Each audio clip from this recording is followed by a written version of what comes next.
Hey guys, I am just trying to figure out this live in this new space.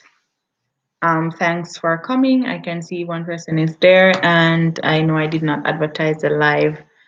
I actually have been dragging myself trying to. Let me see if I switch this camera, if something will happen. Oops, it doesn't look much better. I'm not sure. Ah,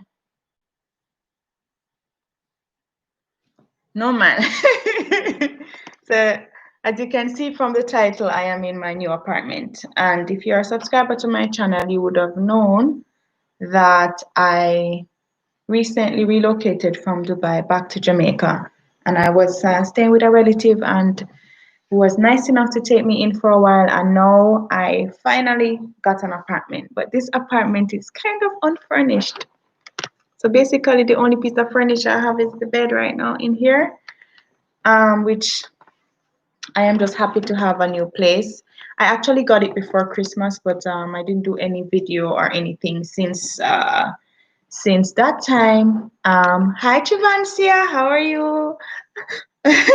So let me tell you guys, I was planning to try to wait until like 10 o'clock or something to try to do like or 11 and then stay up. But the way how I have been feeling now, I don't know if I'm gonna make it. I'm probably gonna be sleeping by midnight. So good to hear that you're okay, Tally. So I decided that okay, you know what? I am. If you can even see my eyes, this webcam is not very good. I think my eyes actually look red. I have been super tired and exhausted for the last few weeks. I have been all over the place trying to get things done, which I have gotten a lot of things done. But yes, so I have to really thank YouTube and I have to thank people who, who support me, who support my channel because some people think that it was a bad idea for me to tell people that I lost my job and I'm going back to Jamaica and all of that. So I had said that on my channel, which some of you already know. And because of that, there is a subscriber that she's not just a subscriber. I see her as a friend. She's a very productive lady. She is doing okay for herself and she's a good supporter, so she seemed to watch my channel, she comments and all of these things. So when I came and I was having issues finding a place, um I went through different channels, I saw different places and everything. And then finally, I just felt led in my spirit to say, just ask this lady, just tell this lady that you need somewhere. And obviously, because she's a subscriber, she follows my channel and everything, I didn't even have to go and explain everything because she already knew that I moved back and everything like that. So the first apartment that she tried to get for me, and she's not the only person who was assisting me in trying to find a place. The first apartment was no longer available because the person decided to extend their stay. And I was really happy that she did not give up when she got the first no. So she continued and she tried again. And apparently, they had another place that was available. And to be honest with you, this place is kind of really perfect for what I want and it's actually exactly what I wanted. There are some little things, you never get everything 100% perfect, but mostly what I wanted, I got it. And I really, really am very grateful, and it goes to show how we as women, how it is amazing when we can, help out each other and support each other. And that is really, I don't want to call your name, I don't know if I'm going to get in trouble, but you know yourself. And we have to catch up. We have a date as well. We have to catch up soon. But I am very, very, very um Talia, you want me to read a Bible story when I finish? Okay, I'm gonna read a Bible story. But you have to tell me which Bible story to read, Talia. Because right now, the Bible story, I know which Bible story. I was reading the one about Hosea, because, guys, I've been trying to finish reading the Bible and I'm in the book of Hosea. And I could push myself to finish it today, but I'm just like, my brain is not really, you know, getting all of the information. So I'm very, very grateful that I was able to find an apartment. I'm back in the country and it is a rented apartment. I would have loved it if it were my own house. but that's not my testimony at this point. But I pray by God's grace that I pray that by God's grace, the one with the brothers, which brothers? Joseph and his brothers? Yeah, sorry. So, anyway, I I'm just excited that yeah, Joseph and his brothers. Yeah, I am just excited that God was able to help me to get that, and that person was able to assist me. So thank you so much for that. And while I have a lot of stuff to do in terms of getting furniture and all of those things, I am just happy that I am here. And yeah, so 2020 has been a very challenging year for me. I feel like I have been beaten up and down. I am super, really tired. But you know what? Just because we're tired, just because things are not going, like a lot of things just didn't go how I wanted them to go, but at the same time, I still see the grace and I still see the light. And I think that many of us can say the same of 2020 because my whole life got turned upside down to the point now where almost every single thing that I'm planning is just not going the way how I want it to. And sometimes it's a bit frustrating because you feel like you want things the way how you want things, and then they're just not working out the way how you want them to. And sometimes too, when you are someone who has faith and you believe that God is able to do this and God is able to do that, and you realize that things are not going the way how you want it to, it can feel very frustrating. It can even um what do you call it, weaken your faith in God. Like, God, what about me? Like, I have been out here in these streets trying to serve you, so what is going on? And I would encourage you that no matter how broken, no matter how messed up, no matter how confused, no matter how upside down your life will be or is right now, that God is still able to do what He says He will do. There are times when I just sleep, because yes, Kimon, yeah, man, Job, girl. Yeah, and it's a good thing Kimon mentioned Job now too, because I came here and there's a particular room in this place that I want to use as an office space, and I want to do some stuff because you know how it is. I am back. I have an apartment, but you need to get some money flowing so I can pay these bills. If you're Jamaican, I just have to say one word, JPS. So I was joking with someone and I was telling them that, hey, look, you have realized that I've just been sleeping, I've been lazy, and I have so much stuff to do. And they said, don't worry, just wait till you get your first JPS bill. Well, they don't know JPS there, but they were like saying, just wait until you get your first light bill and you'll see how much time you have to make sure you have money to just stay afloat. So it is a very serious stage. So that room now actually got flooded and all the tiles got damaged. So the landlord has to change the entire tiles in the apartment.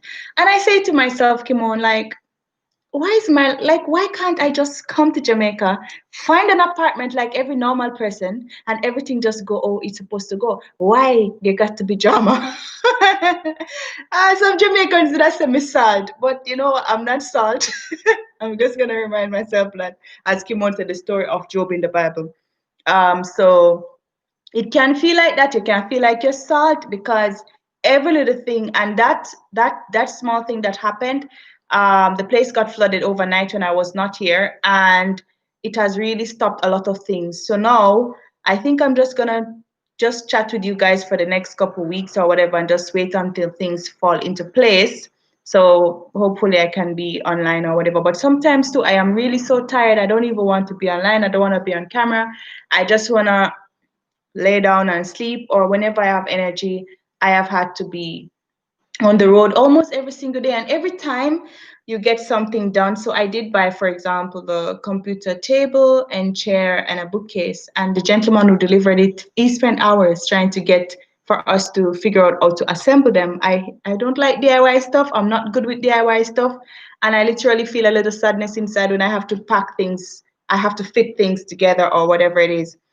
Um, yeah, Talia, Talia, I'm soon gonna look for you. So my niece, I was staying with her and she misses me. Oh, I am missed. Oh, yeah. So at the end of the day, yeah, DIY. So the thing is, the computer chair is still sitting there, and I am afraid to open the box because obviously the guy had to leave, because yeah, he was just helping out, and I am afraid to open the box because I know the box. You see, when you take out the stuff when you want to assemble things, and then they have all of the plastic and the different stuff that just make me go. And then I don't want to ruin the chair, so I don't know if I'm gonna be brave enough to try to assemble it myself or what I'm gonna do. But let's just leave it there because the office space is still not even ready yet. But guess what? Life just comes with so many challenges, and we learn to face them one by one. And as soon as you go through one hurdle, see, I survived Corona so far. I came back in Jamaica one piece, I finally got a place to stay. And then I'm like, okay, the next step I need to do this, that, that. And then it's just like what? But there are other things, to be honest with you, that has really gone so smoothly. Things that I'm probably not gonna tell you right now, or I don't know if I'm gonna tell you that I even people like in some transactions they'll be like, wow, this thing is working out really fast for you. So I know that even in the midst of all the chaos, that things are still going that things are still going fine. But yeah, I just wanted to, like come and let people know that listen, I'm fine, I'm okay. And it is exhausting to relocate. It's exhausting to relocate in a pandemic. It's exhausting to wake up and your life is just really, you can't even recognize it anymore because everything. I know coming back to Jamaica, like everything has kind of changed. I live in an area that I've never been or heard of before. So it's the first time I'm hearing of this place that I live now. Everybody in this area I've never met before. So it's an interesting experience, but I do good with meeting people. New people is okay with me. I do feel comfortable here, and that is a very good sign. And I haven't got the chance to start walking yet. I like walking, and I can see even in my face that I have not been walking. You can see the chubbiness. But I am, you see, when I come on camera, I get a little bit of a motivation and I get a bit of happiness. But at the same time, sometimes I don't want to come, but when I come, I am really happy. And so thank you so much for all the subscribers and supporters. It's been an amazing year. I see people have been subscribing. Um, yes, Tali, we should walk. And I see, I did a day when I wasn't making video and I saw that they gave me a notification that someone subscribed. They don't always tell you when everybody subscribed, but I was like, oh, I always feel a little bit of guilt when I'm not making videos and I see people still watching and subscribing. And you know what? We should not take the support that we get from people in life for granted, because sometimes people support us, whether it is online or offline, and we take their support for granted. So I'm gonna say thank you. You guys know I did my 300 subscriber Thanksgiving. I think it's now at 376 or something like that. And I am grateful because people take time out to subscribe and to sit down and listen to you. And I cannot take that for granted as well. So 2020 has been crazy, but I'm glad that I am in this, time, and I feel sane. I still feel a sense of purpose. I still feel a sense of sanity. And in a lot of ways too, I kind of feel sometimes a bit alone because I feel I miss my friends and the sentiments I left back in Dubai and everything like that. And Dubai was the place where I'm not near Sherry. I was near Sherry before, but I'm closer to Montego Bay now. Country girl.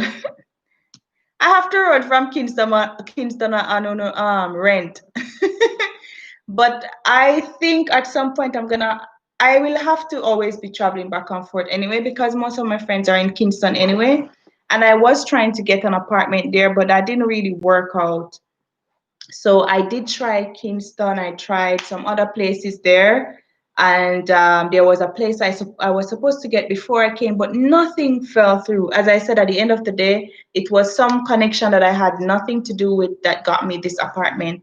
And obviously, I feel obviously it's just God's doing because I wouldn't even have known of this place to even try to find a place here. And I have lived in most places in Jamaica. I have even lived in St. James before when I used to work. I used to do training at Cornwall Regional Hospital when I was doing my assistant dietitian stuff. I lived there for a month or two, I think. But yeah, but this is gonna be the first real time because then I lived on the hospital compound. I've lived at Sub Hospital compound and Montego Bay Hospital compound. It's still, I think, different than living in an apartment in the city at the same time. So yeah. So I just ended up down by this side, and I don't mind at the moment because with guys with Kingston and those places, the rent tend to be very expensive as well as yeah, if I were gonna get a job there that I have to go to every day and I can afford to pay my bills and everything, maybe it would be fine. But I actually don't mind this place. The most important thing is to be able to sustain whatever um, lifestyle that I will want to live here for now. And yeah, what else can I say now? My emotions are, I just feel like, wow, I'm starting over. I feel even though I'm in Jamaica, I didn't expect this feeling, but I feel like I'm in a new place. But maybe because I'm in a new place, because I'm in a new physical place. You know what I mean? Yeah. So I really do. It's a strange feeling, but I don't feel like I'm home, actually, to be honest. I don't feel like I'm home. I just feel like I'm in a new place. But I've lived in new places before and I've visited many places before. So I don't think it's a bad thing because when I went to Barbados, actually I was there. I it was new, but I functioned. I made a lot of friends in Barbados in the 6 months that I was there.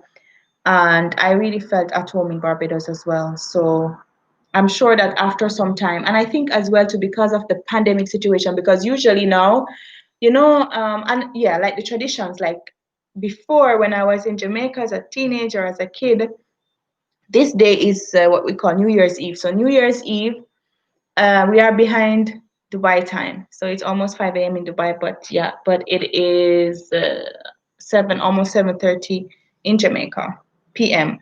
So that time, like now, if I were living in at my grandmother's place or something like that, we would probably be getting ready for watch night service, which is where we go to church by 9 p.m. and we would stay there until after midnight to welcome the new year in the presence of the Lord. And we used to have this thing called candlelighting service where we light the candles. You pay money to light the candles, and then we light all these candles, and then we turn off the lights in the church. Now, this is not a very big church, it's a very small church, to be honest.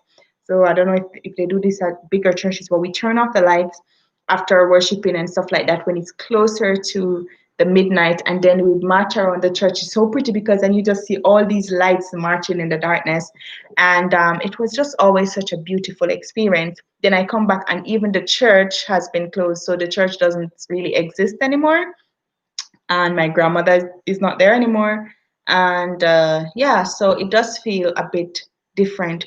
But you know what? Life is about change. And I think, when I was thinking about stuff today, I said to myself, you know what? At the end of the day, the only thing that we should be able to do is to create new traditions. So I hope that by next year, hopefully I'm still here, or I don't know where I will be because the way how my life is working, I can't make any promises to be anywhere. But yeah, I just what just dropped in my spirit as I thought in nostalgia about my when we used to have worship in church and when grandma was here and when I lived in different places in Jamaica and everything. And it's like now I am like, it's okay that things are different, but and that traditions have changed and things have changed. And when I was younger too, I was such a big I was very big on Christmas celebration and everything, and we had especially the food. I love the food and the 2 meat or 3 meat. Maybe they can cook fish and goat and chicken and rice and peas and juice and everything and cake. And but I think that over the years as well, I'm not really so much big on celebrating Christmas, because and I just had a really chilled out Christmas as well, because I feel like when I was growing up, it was clear that it was about celebrating God, it was about celebrating the birth of Christ, and that he had to be born for them to die, for him to die on the cross for our sins and to give us an opportunity to see God's face and all of that.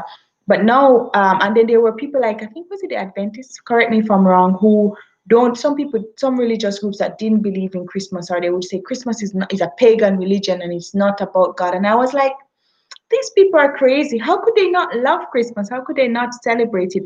But as I grow older now and I see where it's such a big commercial holiday that I think for the entire Christmas holiday, I saw only one person that sent this little greeting that actually had the nativity scene, which is the scene of Jesus in the manger when Mary gave birth to him, which is the only thing that kind of really looked like Christmas. I've been online a lot as well, so maybe there's been other stuff that has been there, and my phones are also acting up. One of them refused to charge, and that's my phone that I used to use for Facebook. So if I'm kind of MIA, sometimes I need to figure out the phone situation. So even that tradition of Christmas and that spirit of like serving God and worshiping God, and it's all about that family setting and everything, like everybody has kind of grown up and we have scattered from our grandma's place, and everything is really, really, really different. So I think that I have an option of moping about what was, but what about if I get to that point of creating new traditions and new experiences? And of course, I can celebrate it the way I want to celebrate it or the way I think it should be celebrated or anything like that. But for 2021, and as you look into your future, and if you reflect on your life like me and feel like, oh, I missed that and it's not there, and I feel so, so bad, or I feel so lonely, or I feel this. But the thing is, we can create a new tradition within ourselves. So that was the word that I got for myself today. Like, it is new, things are different. I'm an adult now as well. When I was there, I left as a young adult. I'm a full grown woman now, actually. You know, guys, I'm a full grown I'm a full grown woman. Yeah, so next month or the next couple, yeah, January is gonna be my birthday. So I am actually a full grown woman. My age has removed itself from the calendar long time now. So just create new traditions. If you feel lonely, if you feel distressed, if you feel distracted by life and what is happening here, you can make something different. Create, have those memories, like I can talk about watch night service, or I can talk about when my grandma was here, or I can talk about all these things. But then, do I spend the rest of my life moping? Do I spend the rest of my life thinking about what could have been or what should have been, or anything like that? So my decision now, moving forward with my life, is to create new. And some of the times too, you create the life. You can create a life for yourself that is even better than the life that you missed, or the life that you had. So just super grateful to be in a space to to feel like I can think, I can sleep, I can grow, I can do the stuff that I need to, and knowing that God is really able to love us past our pain. So I could say that I've been shaken up by 2020, like most of you guys probably have been, but not broken. There's a movie called Not Easily Broken, and I'm grateful, and I know that it is God who is keeping me. And there are days when I don't feel like doing things. Like, if it were up to me, I wouldn't even be doing this live today. But that's the next thing. Like, sometimes you can't even wait until you feel like it, because it's been a minute. Like, I'm like, I didn't come here on Christmas, anything, and I'm like, no, man. Like, there are people who have been supporting you, so you have to come and say hi to them at least. And now that I'm here, I feel still tired, but I feel okay. So sometimes you just have to do it afraid, or do it anyway. You can't always wait on your vibes. You know, Jamaicans will love to talk about vibes. We're, oh gosh, me not feel like me in the mood or whatever. But I think as well that with success it comes with consistency, that most of us lack, including me. And I'm trying to live above that as well. And yeah, so on all you guys have been doing, I've just been talking as usual. Um, yeah, Talia likes to talk about the story of Joseph. Talia, that story is kind of sad, you know. It's kind of sad. It's a very long story of. I'm just gonna try to say it by heart. I know it's in the book of Genesis, but it is about a man called Jacob who had more than one wives. His favorite was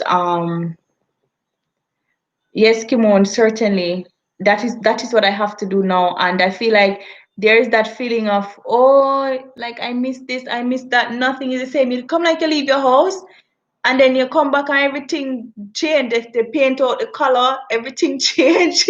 Everybody gone, your neighbors move out, and that kind of feeling.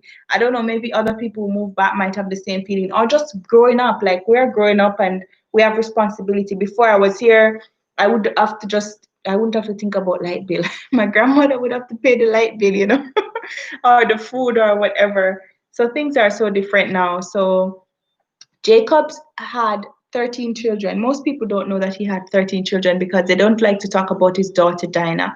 But back then the men they rule. So he has 12 sons, and two of his wife Leah and Rachel. I think if I start, it's gonna be too far. The story it's a long story. So if you want to read it by yourself, guys, you can read up the story of Joseph. But Joseph was the son of his favorite wife, the woman who he loved, but he was tricked into marrying her older sister Leah. So the man had kids with Leah, Rachel, and then they started playing competition and they started giving their maids to this man. I'm talking about a Bible story, the Old Testament, first part of the Bible.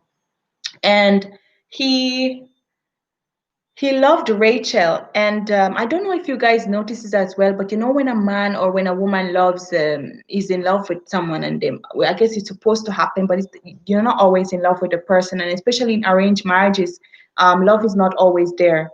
So I feel that's not said in the Bible, but I feel that you can see that difference because he was so much in love with Rachel, and when she had her first child, Joseph, which and his younger brother would be Benjamin. That man loved the child a lot. He loved him a lot because I feel the love that he had for the mother. So that child, Joseph, was a special child, and he was loved by his father. And his father did not shy away from showing open favoritism towards him. So he made him a very pretty coat, and his brothers were older as well, and they were very jealous of him. And he also used to have these dreams would suggest that in the future that the brothers and the mom and the dad they would come and bow down to him. And of course they didn't like him. He was a favorite, he was spoiled, and they schemed. They went behind their father's back, and they schemed and sold their brother into slavery. But their initial plan was to kill him. So Joseph, so what they did, they killed an animal. I think it was a goat. And when they killed that animal, they spread the blood of the animal on the coat, and they took the coat. And there was, I think, the brother that was called Reuben, who convinced them to not necessarily kill him, but hide him in a pit. And then after they hide him in this pit, then they would. He was planning to go back and take him and bring him back to the father. So they went home with the lie, with the evidence of the coat that he was dead and he was eaten by a wild animal, and the father was very upset that he died. And obviously, when they went back, they realized that he ended up being sold, whatever, as a, what do you call it, servant of Potiphar. Guys, you have to help me with the story. Yeah, a well with no water. Yes, Talia, thank you. So because the intention was to save him, but then what happened, Talia? I think the men came back and they decided that they're gonna sell him to Egypt, to this man called Potiphar. It was a long story. I forgot the middle right now. I don't know. I'm so tired. That is like a normal Bible story. But he ended up now in the house of this man called Potiphar. Now, when he went into the house of Potiphar, obviously as a slave, as a worker, he was so good at what he was doing that God started to bless everything that Potiphar had. And I want to make an example too. Whenever you're working with a company or something like that, it's very good that you would be an asset, that you will do well. So he was working with these people. And while he was working with them, Potiphar, he was so good that the Potiphar set him up on, like in charge of a lot of things. So he got promoted, you know, and it's unfortunate that Potiphar's wife started to have inappropriate thoughts towards him, and she wanted him to sleep with her. But then he said to her, um, this man has given me everything. You know, he has put me in charge of everything that he has in his house, right? The only thing that he has not allowed me to touch is you, because you are his wife. She tried to force him, and he ran and left his coat in her hand. And when he left his coat in her hand, she screamed out and pretended that he tried to rape her. So that is how Joseph ended up in prison in um, Egypt.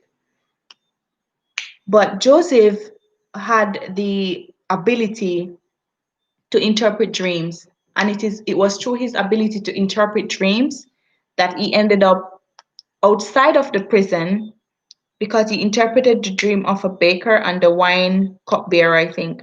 They forgot about him when one was killed, the other one was given back his job. Um, so afterwards, after he was, so something has happened, and Pharaoh needed someone to interpret his dream. And that is when the man remembered that, oh, there is a man in prison who is able to interpret dreams. Remember that it is the same dreams that got him hated by his brothers in the first place as well. So he interpreted a Pharaoh's dream, and he was promoted to a very high position in Egypt. Through his high position in Egypt, again, he dreamt that there was going to be famine in Egypt that would last for there was going to be 7 good years in Egypt where they would have a lot of good food and everything. And then followed by those 7 good years were going to be 7 years of famine. So Joseph came up with the idea that since they will have 7 good years, that during those 7 years when they were having lots of crops, lots of productivity, lots of everything, that they should save up a portion of the grains and the food and everything that they collected, so that in the 7 thin years that they would have food to give to survive.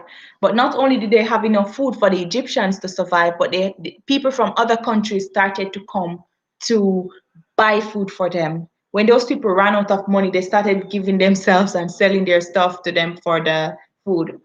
It happened that his own family had to come back to him. And talking about the story of Joseph, for those people who are just joining, yeah, so his own family now, they had to come to buy food from him. And that was a very, what do you call it, a very interesting reunion in the end, because they found out that the guy that they sold into slavery, the guy that they hated so much, the guy that some of them wanted to kill, that God has finally elevated him to the position where they were now bowing to him and asking for food. It was a very painful thing for Joseph, because when the Bible described the kind of tears that he was crying, you know, the tears of betrayal, when those people you love just stab you in the back.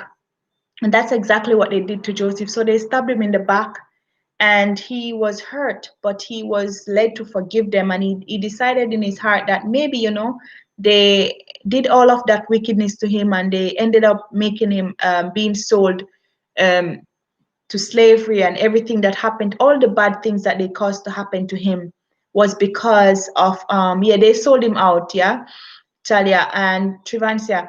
And because they sold him out, he endured a lot of pain. Imagine the years in prison. Imagine being accused wrongfully by that lady. Imagine all the things when he thought that they were going to save him. Those people that he interpreted their dreams, he was correct. They promised him that he was gonna remember. They were gonna remember him. They completely forgot. Just like how we forget our friends sometimes when we are, you're in trouble and you go and you beg people and they help you out. And most of the times we forget to say thank you. We forget them and we're like, oh, remember that lady who helped me, who paid my school fee years ago in high school. Sometimes it takes years and you're like, oh my gosh, this person was really good to me. Let me try and do something for them.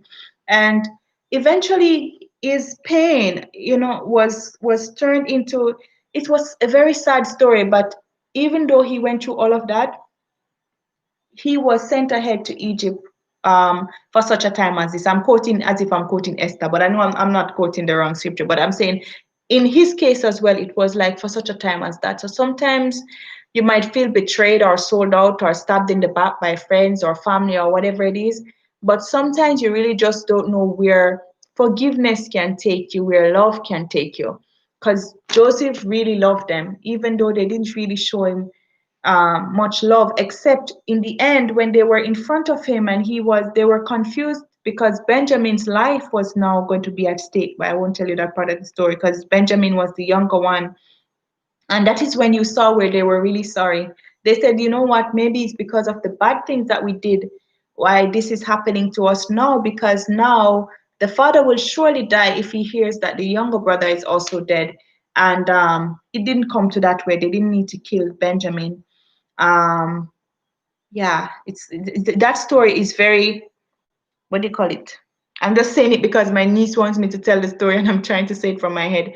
But that story has many different layers, and it's a good story for you to suggest, but it's also a good one for you to read for yourself, because even Benjamin, his original name was Benoni because his mom died in childbirth when he was, yeah, it's sad because when she was giving birth to Benjamin, she died. And before she died, she said because of the pain and everything that she went through, and that's when his father Jacob said, no, he will not be called Benoni, he will not be called Sorrow, he will be called Benjamin, because those people too, they have a lot of they believe in names have meanings, and sometimes your name can tell your destiny. So sometimes when somebody had a bad time, like Jabez was a name that was made because the lady again bore him in sorrow, and that is why he had to pray to God and said, change my name, change my story, because his name already meant that nothing good will happen in his life.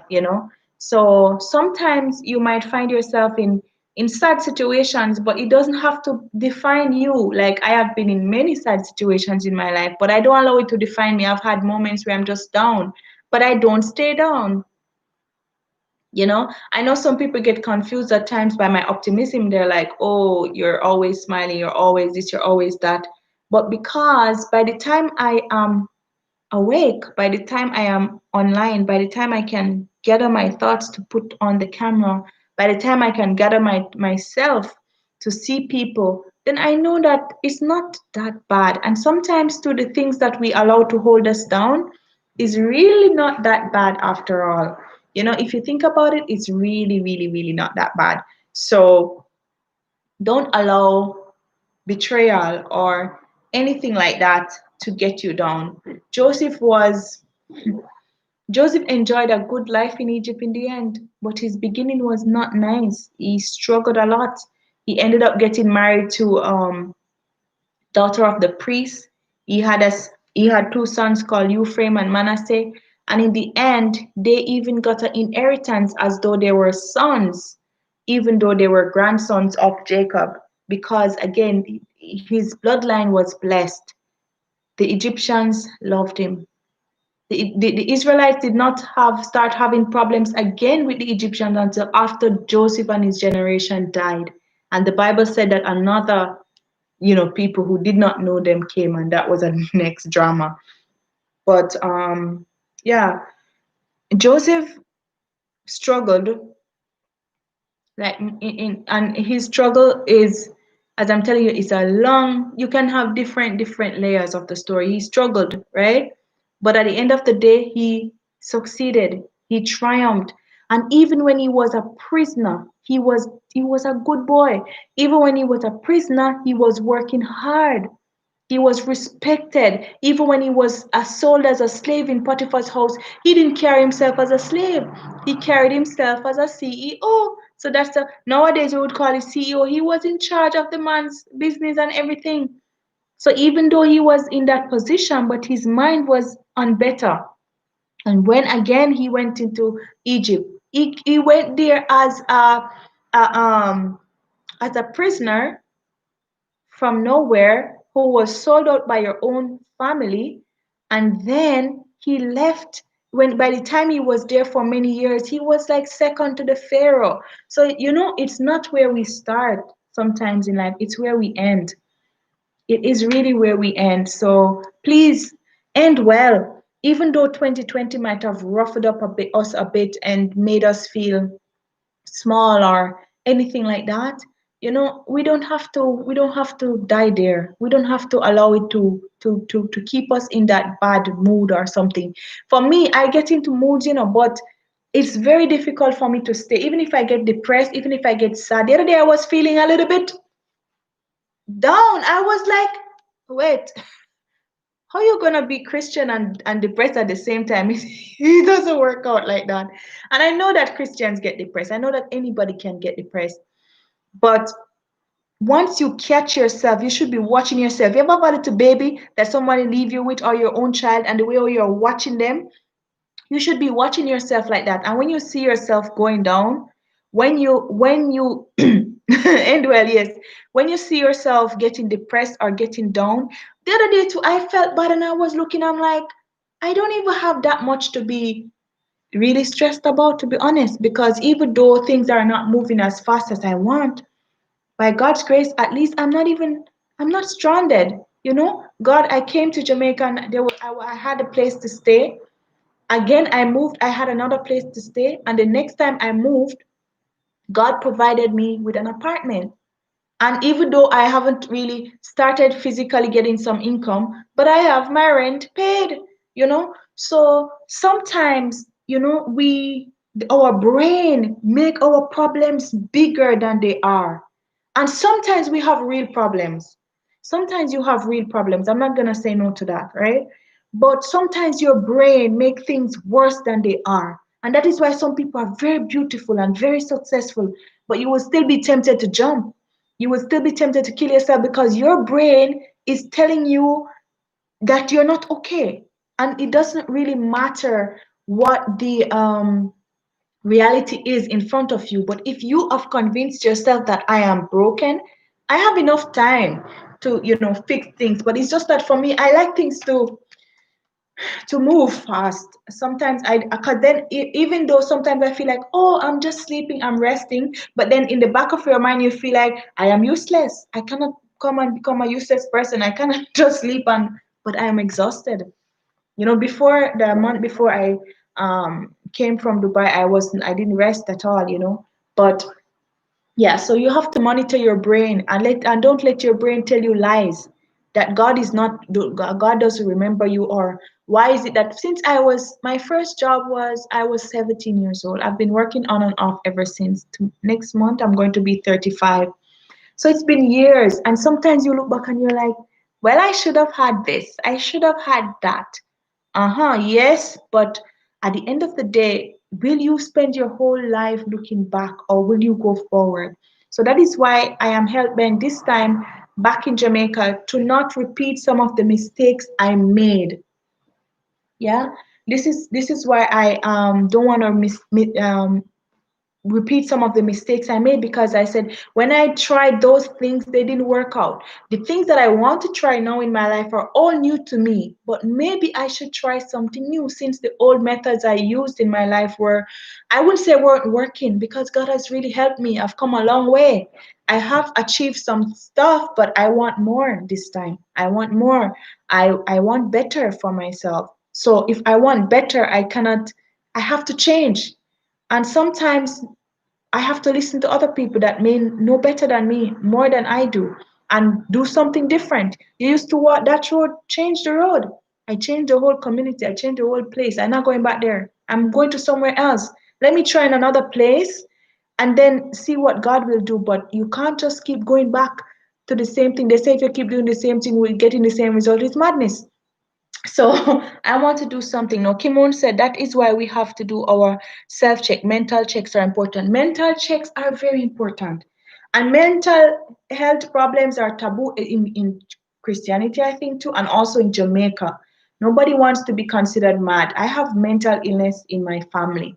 And to be honest with you, the other day I was like, wait, I wonder if me all right, because like that's the next big change. When I left Jamaica, there was not even one person in my family that I know with mental health issues. And suddenly now, there are at least three. I'm talking about serious, like medicated, that they need medication or something like that. So again, a lot of us, we sit down and we suffer in pain, mental pain or physical pain, and we just swallow things, and we always feel the need to laugh or to. I love to laugh, I love to laugh. I like to watch. I like to be happy. I don't like to dwell in the sadness. And even me, I barely even cry often because I don't like. I just don't like the sadness. I don't like the darkness. I don't like the feeling of oh my gosh, you know. But I don't like to lie to myself in secret. You have to, like today even I was just praying. It was a very personal prayer to God. I'm like, God, I think I'm doing this wrong. I think this is not going good. You can be honest even with God. Like you don't have to come on YouTube and or tell everybody your problems. But you have to even admit out loud in prayer that this is not okay with me. And for me now, for a lot of people, like they wouldn't like to say the way or I say that, oh, I have people in my family with mental illness or whatever, because now people will be looking at me sideways because I say that this is something that happens. But it also makes me a bit more careful, because not to think that I think I will run mad tomorrow or anything like that, or I will start having challenges. But we have to realize that we are all susceptible in the same way that all of those people, every single one of them, they were okay. They were very, very okay. Nothing was wrong with them, especially when I left. So imagine. And it's a very sensitive topic for a lot of people. And I know I see in the news even of mentally ill persons in Jamaica who's kill their relative or kill people or do some stuff. Not everybody's like that, because I think that with mental health, um, sometimes people don't realize that there are different levels. It's not everybody's gonna walk run mad in the street. Some people, once they take their medicine, they're okay, or something like that. There are different levels, there are different medications, there are different things, but a lot of people don't have support. 2020, I think, just made it even worse because people are stressed out. And sometimes you're stressed out and there is nowhere to go. There is nowhere to go, no one to talk to. Because if you start talking to people about like, oh, you're not okay, they don't want to listen, or they're just like, oh, it's okay, don't worry, or something like that. For me, I like to say don't worry as well, because I know how my positive mind has kept me sane. I know how my positivity has kept me grounded in God as well. So I'm not saying that. I'm glad that I am okay, but when I have my moments, I bring it to God. I say, God, there is no reason. As I said, just like how I had to talk to myself, I said, why would you be thinking about this? Like, you're not even stranded right now. Why would I waste my time worrying when God has done so much? So you have to cast down those negative thoughts in your mind, or if you have someone that you can talk to and someone that can be honest. Um, I had a situation where I had to bring one of my relatives to the hospital, and the challenge is that thank God that we went there in time, but they were saying that no one wanted to take them to the hospital because they said they're mad. And that is painful for that person, because you don't want to be considered as mad, as unfixable, as trash, as nothing. Nobody wants to feel that way, or to feel like no one cares about you because of anything like that. And I'm happy that we are okay. We are talking. You guys are here. You're okay. You're texting. But these person were okay. You understand me? They weren't born like that. So it makes us realize that we have to. I really, really like what Kimon said. I'm going to read it again. It says, that is why we have to do our self check. Mental checks are important. And just because if I could see a counselor, I would. Like, I wouldn't feel. Actually, I have seen a counselor before, especially when I was going to UTech. That was an experience. Not the counselor quit after he had to deal with me. Like, I was going through a lot, but it was mostly just the poverty. Oh. The poverty was very, very strong. I was starving at UTech. I was starving. I was really stressed out. I had somewhere to stay. And after a while, my friends and their family started taking me in. Actually, they became my friends after they took me in, but those were strangers, two different sets of family that God used to help me, as well as there are times when I paid rent or something like that. But stress, that kind of stress was mostly due to yeah, was mostly due to me just not just basic stuff, lotion, food. these things mess with your head, you know. And yeah, and I was able to explain myself to these people. I needed help, and there I did get some assistance from the school as well. I got a grant and stuff like that. So sometimes when you tell people, even as I said, simple thing like I needed an apartment, I was struggling. I just text the lady. I said, "Listen, I need," and she helped me. So even though I did have the rent, but if I didn't have the physical place, I can't stay. So sometimes you shouldn't. And for me, I realized that sometimes I don't do well with accepting help because I am so used to doing stuff on my own or whatever it is. It's not like you're thinking I reject help or I don't want help, but my action. So I was in Mobe, and I bought some grocery along with other things. I was waiting on the guy to come to pick up the delivery for me and everything. And I was struggling because now in Jamaica they banned the use of plastics. So they can't give us our grocery again in the plastic bags, and it's really different getting used to that because plastic bags are not banned in Dubai as well. So it's like getting adjusted to this thing as well. So I always forget to bring my bags anyway. I hope that will change soon. And I was struggling with my boxes and stuff. And this guy's like, "Hey, let me help you with it," and stuff like that. And I was just like, "No, it's okay, fine." And then he's like, "Okay, let me help you." And I was like, "No, I don't want to take you off your job or your work to come and help me." And then like I heard myself saying like, "Renee, will you die now?" I'm just being dramatic now. I don't think I was thinking like that. Like, will you die if you accept this help from this person? And the guy just helped me with the box and put it where I needed to be. He didn't need my number, he didn't need me, didn't need anything. He just needed to help me. And sometimes we complain about these men that they're not nice or they're this or that, but then again, some of us don't know how to accept help. You know, I'm not telling you to go and accept help from everybody and anything because sometimes they have other motives. But I'm just saying that sometimes getting help or asking for help, there is no shame in asking.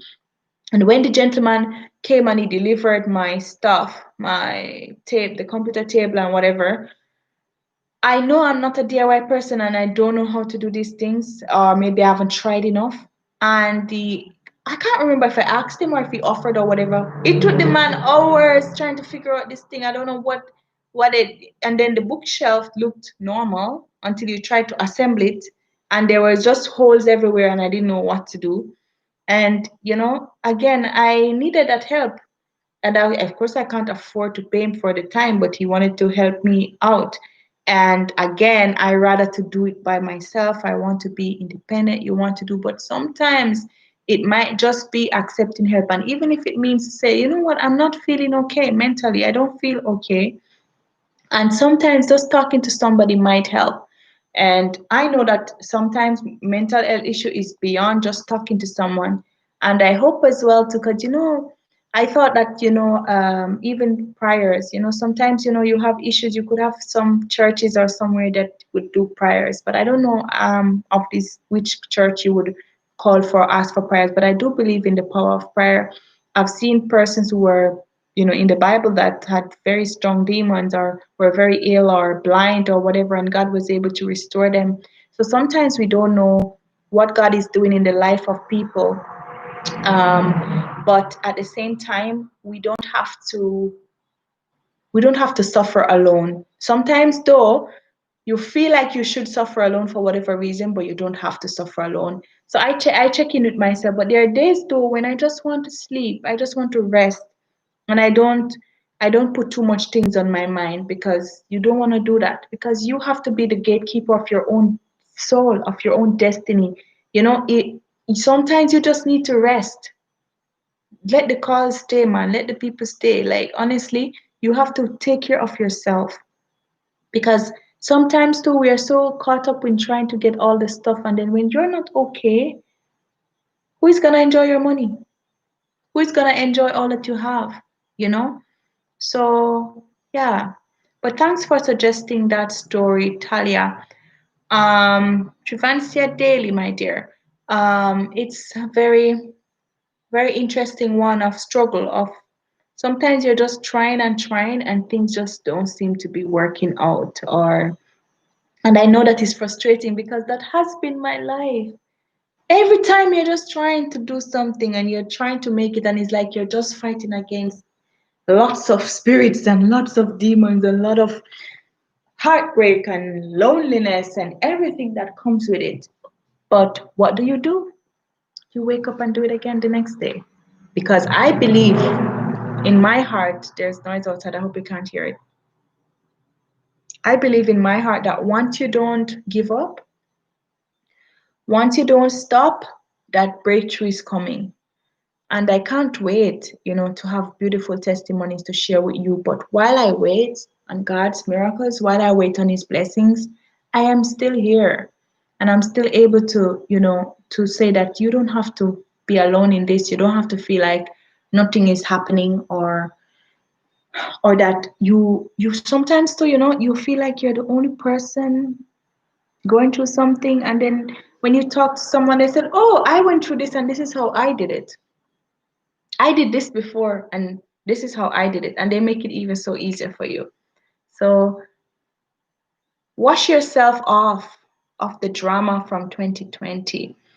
And while I want to be so optimistic about 2021, I want to caution you that 2020, the difference between 2020 and 2021 is only minutes. So you have to understand as well that some of the drama from 2021 might flow over, because if some people have finished their savings, some people still lost their jobs. Some of us have lost our jobs, but we haven't even gotten another job yet. It's like almost a year, you know, maybe 8 months actually, without a job for some people, or even more or less. So don't feel like if you wake up tomorrow and you still have some problems that you should give up and say, you know what, I'm checking out. I'm not doing this again another year. Just still allow yourself to know that God is in control. I usually like to do the lives shorter and I can see that the time is going, but I just feel like I want to hang out when you're home alone.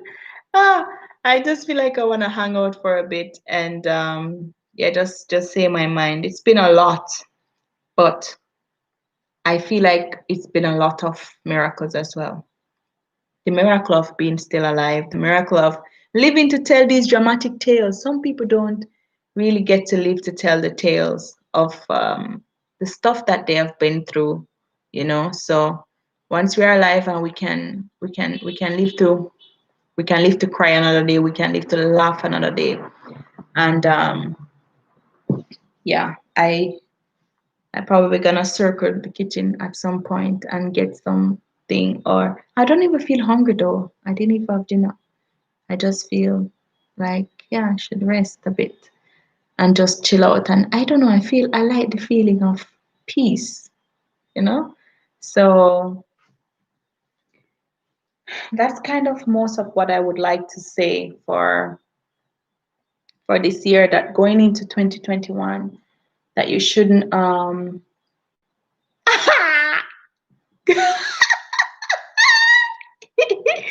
Kimon, no Kimon, me can't vex if you're gone, Me see people leave and come in and out, because this is a long life. It's very difficult to stay. So I don't mind. You have my permission to leave class early, Kimon. And thanks for your contribution, because of your comment, me gone in a mental health, like me never did plan to talk about that. So you're soon gonna let me feel to your Korean men. Me know you love the Korean movie them, man. I would complain about you and your Korean them, but the thing is that the way me and these Africans been kicking it. Sometimes me watch this same still Nigerian movie where talk about, like, say they would say something like the prince, the billionaire prince, come to like you say to marry the planting seller, or they change the movie title this 100,000 times and it's the same storyline. But I don't know why those movies are those village movies with the prince and the princess, even though my life has never really been like that. I don't know if I'm preparing my life with some sugar. Let me not say that. But anyway, anyway, so thanks for watching, Kimon, and thanks for supporting me in other ways as always. So yeah, you and your Korean them go on later. Yeah. So I don't know, yeah, I was at the Nigerian movies. I just like that, are just like, I don't know, if depends on which movie you like she likes Koreans. I've watched the Koreans before today. They are very good story writers as well.